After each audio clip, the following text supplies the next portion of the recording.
We are in for the worst socioeconomic and geopolitical crisis in modern history. The two things they don't want to happen.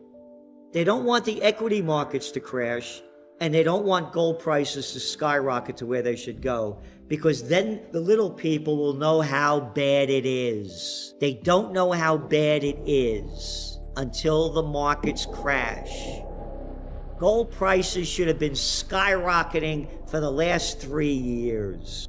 It's a freak show in front of our eyes. The whole game is rigged. Oh no, inflation is only temporary. Oh no, it's only transitory.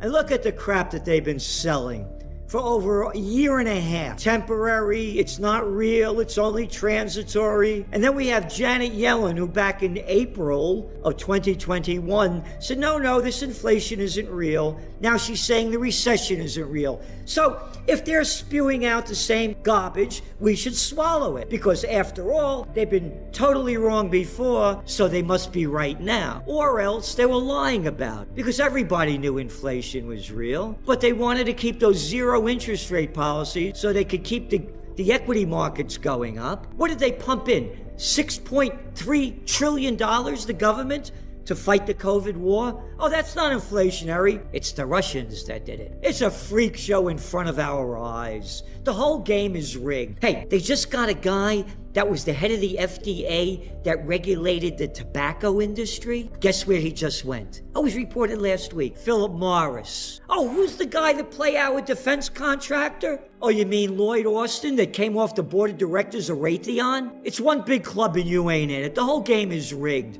As you said, they said in the GDP decline, 0.9%? Oh, and the streets said it was going to go up 0.2%. Inflation came up, at 9.1%, and the markets went up? I mean, come on. They're doing everything they can to do it. The market should have crashed back in 2020 when they launched the COVID war. It should have been over. The businesses have been destroyed. The damage that this COVID war has done is incalculable. Hey, let's not talk about office occupancy rates in America. They're only around 40%. Cities like in New York, 35%. Oh, all those businesses, the dry cleaners, and the shoe repair, the hairdressers, happy hours, all gone. And now I'm renting, let's say I have 8 stories of a building. My people don't want to commute an hour and a half anymore on the LIE. They hated it, going an hour and a half back and forth. I'll work from home 3 days a week. Great. I'll save on rent. This is for real.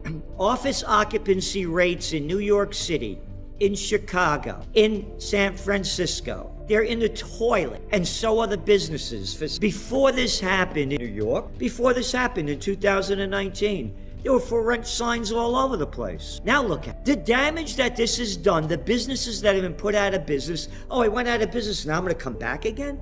I'm telling you, it's incalculable. The damage that is done. We are in for the worst socioeconomic and geopolitical crisis in modern history. Tell me one brilliant thing the federal government has done in my lifetime. And I'm 75 years old. What have they ever done? They're a bunch of losers. They're freaks. I don't know how people could look up to these clowns. Look at them. Oh, Mitch McConnell, now there's a brilliant guy.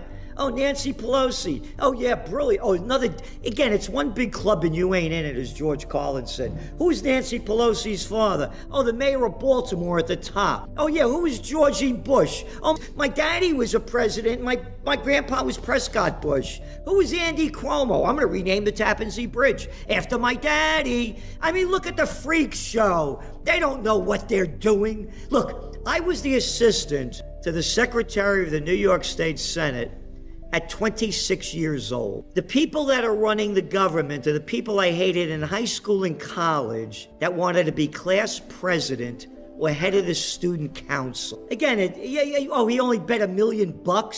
Oh, I bet $1 million playing the markets all the time. What, are you kidding me? The whole game is rigged. You asked me about the markets, the equities. We are in for the greatest collapse of all times. All they're doing is artificially pumping it up. And that's it. The bigs just want to get bigger, and the rich just want to get richer. What's going on in Taiwan, I mean, you're not allowed to talk about peace anymore. You get banned on all the media. Only war is the only talk you're allowed to talk about.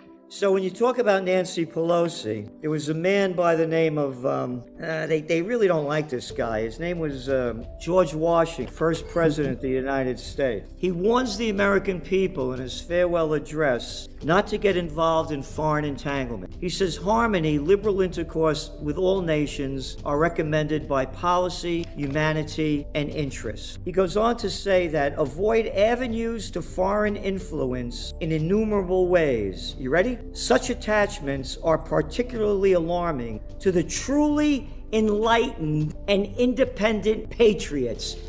Who's George Washington? Oh, this is a real guy that actually fought. Oh, the first president of the United States. What the hell does he know? I'm Smiley Miley. I'm Mad Dog Mattis. Look what's going on. What's going on? When I was a kid, you know what they called Taiwan? Formosa. How long has this been going back between China and Taiwan? Oh, and America's gonna bring freedom and democracy. Oh yeah, you did a great job in Vietnam. Every day I used to wake up, I was prime draft meter. They're gonna get me.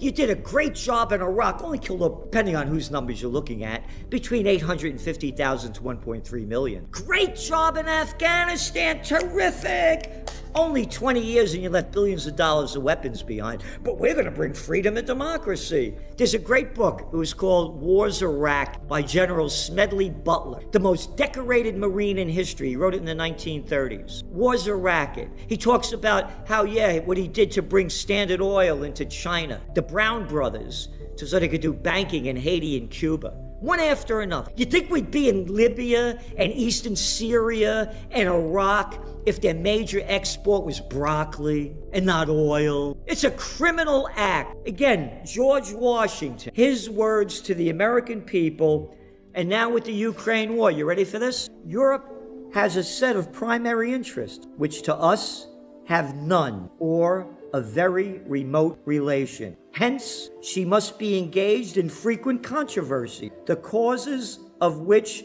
are essentially foreign to our concern. Oh, you got the Ukraine war? Oh, yeah. Hey, Americans, find Ukraine on the map. Oh, they're taking down the statue of Catherine the Great. Oh, yeah? Oh, yeah, she hated the Ukrainians. When did that go back to?